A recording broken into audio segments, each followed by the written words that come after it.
Good afternoon, everyone. We are Team 2 and we will discuss about Victoria's Secret's marketing methods and our proposal. First part is introduction. Victoria's Secret was America's largest lingerie brand since 1977. As the company grows, it has expanded its business not only in lingerie area, but also perfume and body products. There's a big significance because Victoria's Secret was a representative player who facilitated customers' access to the product called lingerie. Next, I will present the brand concept of Victoria's Secret. Brand concept of Victoria's Secret is a special weekend away from everyday life. Decadent interior and underwear equal fashion item. First of all, a special week away from everyday life means that through Victoria's Secret underwear, you can get away from the boring daily life of housewives and stimulate women's sentiment. Second of all, decadent interior was burdened by the eyes of its surroundings when men bought women's underwear as gifts, so Victoria's Secret designed store to women's underwear easily without pressure. But as a result, women were rather unable to buy underwear comfortably because of the many men inside the underwear store. Therefore, Victoria's Secret succeeded in increasing women's access to Victoria's Secret by creating a store with an interior that only women can see comfortably. Last of all, underwear equal fashion item is the representative concept of Victoria's Secret, which held a fashion show of Victoria's Secret based through its logo. The number of viewers of the fashion show has also increased, so women seeking fashion in underwear increasing rapidly. As a result, making it the most important concept of Victoria's Secret. Next, I will present the IMC of Victoria's Secret. First, corporate targeting. Victoria's first targeting group was male. Lingerie you want to present to your own woman. That was the brand image that the brand wanted to give to male consumer. But in the end, the final consumer of the product is woman, so they changes the main target to woman. Change their strategy to sell lingerie that can stimulate women's emotion while maintaining the traditional sexy and fascinating concept. They take the main direction of stimulating the emotion of woman and create the perception that lingerie is a fashion item. To establish this perception, they hold their own lingerie fashion show. This fashion show itself had a lot of meaning. It was the first lingerie fashion show and a good marketing strategy to make their brand identity clear. The fashion show began to become a big festival and had many positive effects, with 1.5 million people watch it at the same time. Victoria's Secret has achieved great success through its solid brand identity and concept, and has also succeeded in increasing women's accessibility through the rapid expansion of offline stores. They kept insisting on their strategy. For other competitors, convenience such as sports lingerie has been reflected in the trend. But in the case of Victoria's Secret, they expanded the existing lingerie line and maintained their main concept.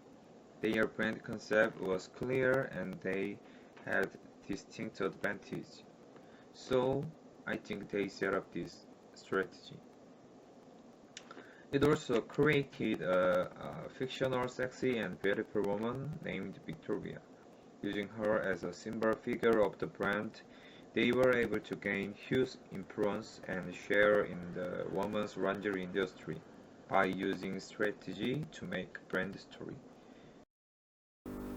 So what about Victoria's Secret SWOT analysis? Let's first look at the strengths of Victoria's Secret. The strengths of Victoria's Secret is numerous offline stores around the world. In fact, all of Victoria's Secret's offline stores are currently around 800, even though they are closed a lot. The second strength of Victoria's Secret is top-class model strong as an strategy. Every time Victoria's Secret used model loved around the world as advertising models, it advertised its brand in fashion show and media ads. The third strength of Victoria's Secret is its clear and strong brand identity. As mentioned earlier, Victoria's Secret is building a clearer and stronger identity through strong storytelling and promotion through top-class models. So on the contrary, what are the weaknesses of Victoria's Secret? The first is a significant lack of online. Compared to the strength of offline stores, online stores are remarkably small numbers. The second is a relatively limited target. The reality is that Victoria's Secret has a limited target audience because it mainly sells products that emphasize sexual attractiveness. Third is limited awareness. In fact, it is true that in Victoria's Secret the sexual image is emphasized too much due to the products that emphasize sexual attractiveness. So what is the opportunity for Victoria's Secret? The first is emerging Asian markets. Victoria's Secret's Asian stores still exist in significantly smaller numbers compared to the US and European market. Therefore, it can take advantage of the opportunity to identify their needs and create an emerging store that target them. The second is steady growth of women innerwear. As the women innerwear market is still growing, this could also be an opportunity for Victoria's Secret. So what are the threats to Victoria's Secret? The first is increase of various body type. Victoria's Secret mainly makes products of limited female body type. As the human right of women and value they pursue change, their body also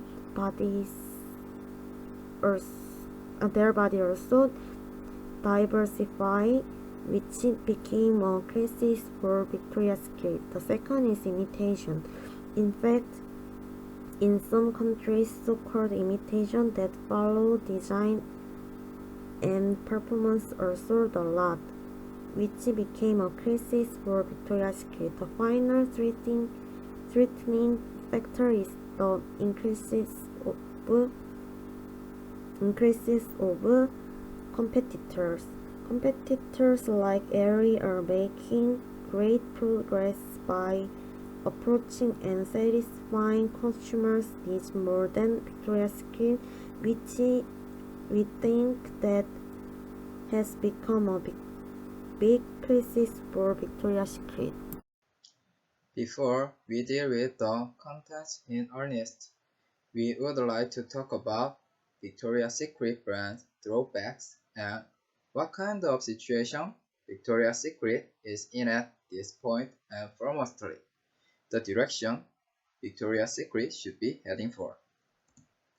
First of all, Victoria's drawback at this moment is that it has been neglected by the consumers because of its too much focus on sexual marketing dealing with women's beauty. And secondly, Victoria's Secret, in spite of growing online market, relies on the offline market way too much and thus could not catch up with the consumers diversified and incredibly fast-changing needs and wants. Due to such drawbacks, Victoria's Secret, as shown on the first graph, has lost its competitiveness compared to its competitors. And furthermore, as shown on the second graph, has resulted in low growth and earning compared to the year before. This downtrend has been continuing since 2016 until now. Then, let's get down to business and deal with what we have to offer for Victoria's Secret's future and its directions for the future. Firstly, it needs to differentiate itself from the others. If you look at Victoria's Secret, its brand image is way too strong, and such a strong brand image does not seem to be too attractive to the consumers, which ended up as downtrend. Thus, instead of a whole new image, it can use its prior image, which shows that underwear equals fashion brand, and further develops its differentiated brand power. The second offer we would like to suggest is diversification and causality. You might wonder, diversification has been mentioned it before already, but what is it being mentioned again? But as I have told during the first offer, Victoria's Secret's diversified image compared to other brands definitely has a strong power that can result as a positive component. However, it has an image of having too much focus on a sexual objectification, and thus removing such a negative component is the prior object of the strategy. In other words, for such a plan to work out, regardless of race and body feature, various models should be allowed to appear on the runway, and instead of focus on the erotic underwear advertisement, it should rather focus on the runway that deals with fashion items so that it can get rid of its racism and sexual objectifications related image. This is the second offer we would like to suggest. The third offer we would like to suggest is to change the company's brand image. When you look at Victoria's Secret, the origin of the brand itself was to make underwear for male consumers. And as they focus too much on the sexually appealing advertisement, they're criticized for objectifying women and downgrading their rights. Thus, if Victoria's Secret starts to change from the critique they have received, it would be a great strategy. As a company, if Victoria's Secret starts a movement to protect women's rights, it will make older generations and even M and Z generations to believe that Victoria's Secret is a company with a proper vision, and it will bring maximized effect. Last offer we would like to suggest is to develop online market and develop the advertisement. Prior, Victoria's Secret solely used famous models as a marketing strategy, but recently, SNS has been booming, and instead of famous models, a lot of other models such as SNS stars can be used to promote online advertisement to attract the consumers. This will help attract M and Z generation and rapidly spread the brand image as a friendly image. If you look at current Victoria's Secret official online shopping mall, as you can see from the picture, the word choices are very narrow. So if they add more language options so that other countries besides USA and European countries can have an experience and further develop the products with other body features, Victoria's Secret will definitely regain its crown in one's head. This is the end of our presentation. Thank you.